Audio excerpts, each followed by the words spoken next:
మన గుంటూరుకి వేగా jewellers exciting offers తో April 16న శుభారంభం.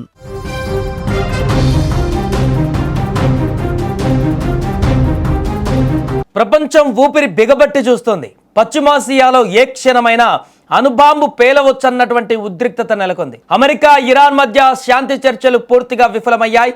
సరిగ్గా ఇలాంటి క్లిష్ట సమయంలో వైట్ హౌస్ నుంచి ఢిల్లీకి ఒక అర్జెంట్ ఫోన్ కాల్ వచ్చింది. అమెరికా అధ్యక్షుడు డొనాల్డ్ ట్రంప్ భారత ప్రధాని నరేంద్ర మోదీతో ఏకంగా 40 నిమిషాల పాటు సుదీర్ఘ మంతనాలు జరిపారు.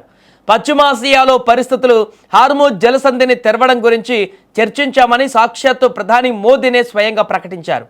అసలు ఇరాన్తో యుద్ధానికి కాలు దువ్వుతున్న ట్రంప్కు సడన్గా మోదీ ఎందుకు గుర్తుకు వచ్చారు? అమెరికా ఏమైనా భారత సాయం ఆరాటపడుతుందా? దీని వెనుక ఉన్నటువంటి అసలు మాస్టర్ ప్లాన్ ఏంటి? ఈ 40 నిమిషాల ఫోన్ కాల్లో ఎక్కువగా వినిపించిన పేరు హార్మూజ్ జలసంధి. పర్షియన్ గల్ఫ్కు అరేబియా సముద్రానికి మధ్య ఉన్న సన్నని మార్గం ఇది. ప్రపంచంలోని మొత్తం చమురు రవాణాలో 20% ఇక్కడి నుంచే జరుగుతుంది.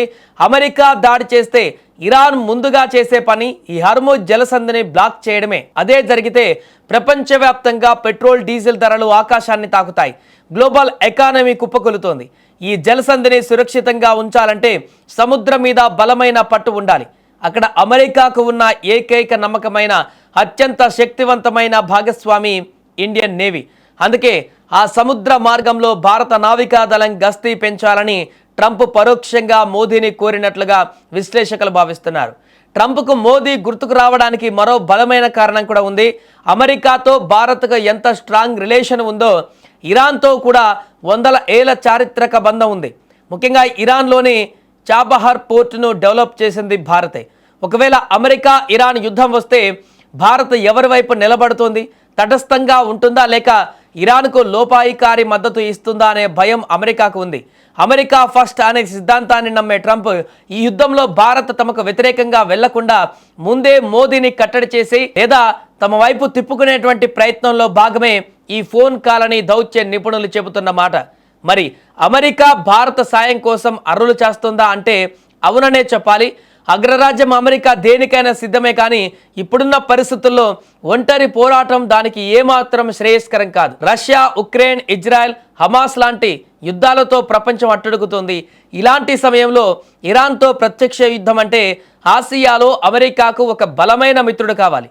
ఆ మిత్రుడే భారత్. అమెరికా రాయబారి సెర్గియో గోర్ కూడా ఇద్దరి మధ్య సంభాషణ అత్యంత సానుకూలంగా సాగింది అని చెప్పడం గమనిస్తే ట్రంప్ మోదీకి పరిస్థితి తీవ్రతను వివరించి అండగా ఉండాలని కోరినట్లుగా స్పష్టమవుతుంది. గ్లోబల్ సౌత్కు లీడర్గా ఎదిగిన భారత అంగీకారం లేకుండా ఆసియాలో అమెరికా ఏ అడుగు వేయలేని పరిస్థితికి చేరింది. ఒకప్పుడు అగ్రరాజ్యాలు యుద్ధం చేసుకుంటే భారత్ కేవలం ఆందోళన వ్యక్తం చేసే స్థాయిలోనే ఉండేది. కానీ ఇప్పుడు సీన్ మారింది. యుద్ధం చెయ్యాలన్నా ఆపాలన్నా అగ్రరాజ్యాల అధ్యక్షులు ముందుగా ఢిల్లీకి ఫోన్ చేసి మంతనాలు జరపవలసిన స్థాయికి భారతదేశం ఎదిగింది. ట్రంప్ మోదీల ఫోన్ కాల్ చెప్పే పచ్చి నిజం ఇదే. ఇరాన్తో యుద్ధం వస్తుందా? హార్మూజ్ జలసంధి ఏమవుతుంది? మోదీ తీసుకున్న నిర్ణయం ఏంటి? కాలమే సమాధానం చెప్పాలి. ఏదేమైనా పశ్చిమాసియాలో ఉధృతంగా వార్ జరుగుతున్న నేపథ్యంలో మోదీకి ట్రంప్ ఫోన్ కాల్ చేయడం ఇప్పుడు ప్రాధాన్యతను సంతరించుకుంది.